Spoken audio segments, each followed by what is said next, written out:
Vous écoutez la matinale, il est 19h39.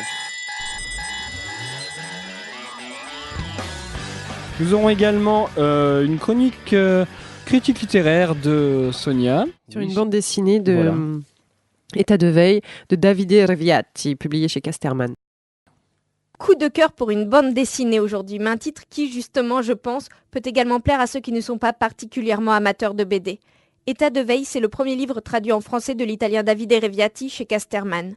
Sur près de 350 pages, l'auteur passe de l'enfance à l'âge adulte en présentant une Italie bien éloignée de celle des clichés, ciel bleu, plage, etc. Ici, c'est l'Italie des ouvriers, des petits villages, celui dans lequel évolue le narrateur vit au rythme de son usine pétrochimique, classée à risque majeur et située à 4 km du centre. C'est Rino qui raconte, on le suit enfant, il admire notamment Franco, alias Lario. De lui, il écrit « Lui, on dirait qu'il est né pour briller au soleil ». Et puis on tourne la page et on trouve ces mots écrits en noir sur une page entièrement blanche, pour brûler. Cette note un peu tragique, on la trouve aussi quand il confie « Maintenant c'est la peur du néant ». Non, c'est la peur de tout. Du noir, de la voix de maman, de ses mains qui me touchent. Il y a un certain déterminisme, une conscience de la situation. C'est la vie, paraît-il. Nous nous y ferons. C'est dur de lire ces mots, surtout quand ils sont prêtés à un enfant. Le narrateur grandit, avec sa bande, ils étaient les voyous du village, très bien mis en scène notamment. L'importance du foot, les dessins présentant des matchs, réels ou parfois fantasmés, sont particulièrement vivants, dynamiques. Au chapitre 10, Rino est adulte, un adulte qui, resté là où il a grandi, subit le silence des absents.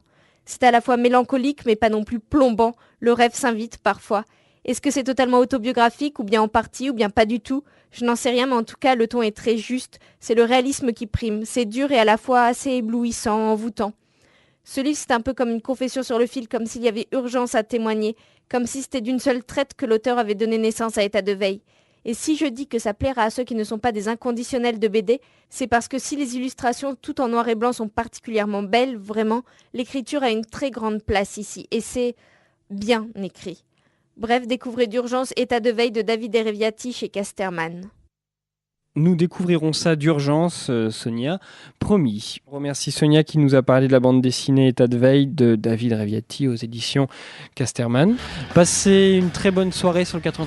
On se retrouve demain à 19h. Je serai avec Brice.